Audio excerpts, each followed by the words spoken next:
नमस्कार। आज हम नर्सिंग के पेशे पर थोड़ी गहराई से बात करेंगे। हमारे एक श्रोता ने कुछ दिलचस्प स्रोत भेजे हैं इसी विषय पर। अक्सर हम देखते हैं, खासकर नीट के बाद कई छात्र थोड़े कंफ्यूज रहते हैं कि आगे क्या करें। पर यहाँ एक ऐसे रास्ते की बात हो रही है जो सीधे सीधे लोगों की जिंदगी से जुड़ा है। हाँ, और ये जो स्रोत है ये एक मजबूत नजरिया सामने रखता है। कहते हैं कि नर्सिंग सिर्फ एक नौकरी नहीं है। बिल्कुल, ये ज्ञान, करुणा और लीडरशिप, इन सब का एक मिश्रण है। और इसे सिर्फ एक दूसरा विकल्प नहीं माना जा रहा, बल्कि एक शक्तिशाली बुलावा या कहें तो पावरफुल कॉलिंग कहा गया है। ये शब्द इस्तेमाल हुआ है। हाँ, ये कॉलिंग वाली बात अहम है। ये दिखाती है कि इसे महज एक मजबूरी का रास्ता नहीं समझा जा रहा। और ये भी पता चला कि श्रोता काफी गंभीरता से तैयारी कर रहे हैं। टारगेट हाई जैसी किताबों का जिक्र है, तो मतलब कमिटमेंट तो है। हाँ, वो प्रतिबद्धता दिखाता है। चलिए इसी पर आगे बात करते हैं। सबसे पहले तो वो जो आम धारणा वाली बात है ना। हाँ, वही कि नीट नहीं हुआ तो चलो नर्सिंग कर लेते हैं। ये सोच काफी आम है। बिल्कुल, ये धारणा कि ये एक वैकल्पिक रास्ता है। बिल्कुल। पर ये स्रोत तो कुछ और ही कहानी बता रहे हैं। सही कह रहे हैं। वो इसे एक सचेत चुनाव, एक डेलिब्रेट चॉइस की तरह दिखा रहे हैं, एक कॉलिंग जैसा। हाँ, मतलब ये सिर्फ एक बैकअप प्लान नहीं है।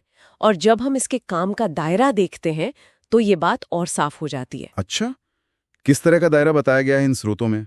देखिए, बात सिर्फ मरीज के देखभाल या बेडसाइड केयर तक ही सीमित नहीं है। बिल्कुल नहीं। तो फिर क्या क्या शामिल है? नर्सें आजकल हाई प्रेशर माहौल जैसे आईसीयू संभाल रही हैं। ऑपरेशन थिएटर के जो जटिल सेटअप होते हैं वो देख रही हैं। अरे वाह। और तो और आपातकालीन स्थितियों में, मतलब इमरजेंसी रिस्पांस में नेतृत्व भी कर रही हैं।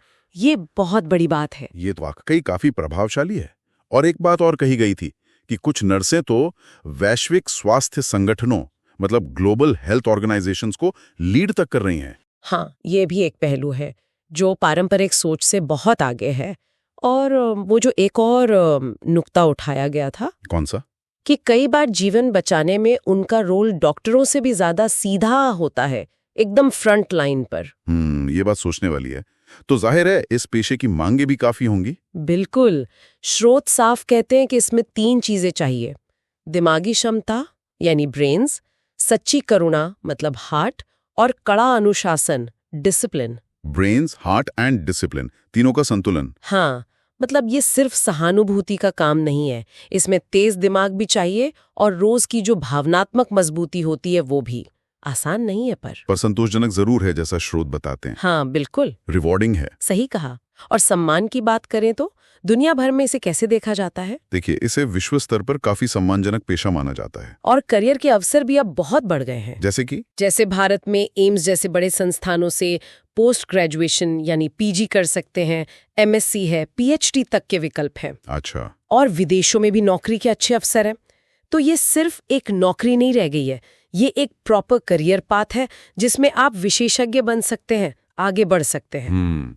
तो कुल मिला के ये स्रोत जो तस्वीर पेश कर रहे हैं वो ये है कि नर्सिंग एक बहुत ही गतिशील, महत्वपूर्ण और सम्मानजनक पेशा है। बिल्कुल। इसमें ज्ञान, करुणा और नेतृत्व, इन सब का एक अनूठा संगम चाहिए।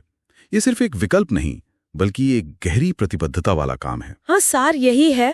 और सबसे बड़ी बात यह है कि ये क्षेत्र समाज पर एक सकारात्मक असर डालने का मौका देता है। साथ ही व्यक्तिगत और पेशेवर तौर पर भी विकास के अपार अवसर हैं। मतलब सिर्फ सेवा नहीं, बल्कि नेतृत्व और स्वास्थ्य सेवाओं के भविष्य और दिशा देने का भी मौका। एकदम सही। ठीक है, तो जाते जाते एक सवाल श्रोताओं के सोचने के लिए छोड़ते हैं। हाँ। हमने देखा कि नर्सिंग में टेक्नोलॉजी जैसे एआई और लीडरशिप की भूमिका लगातार बढ़ रही है। हाँ, ये बदलाव तो आ रहा है।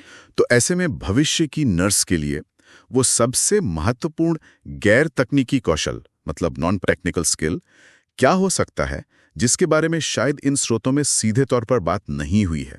ये सोचने वाली बात है।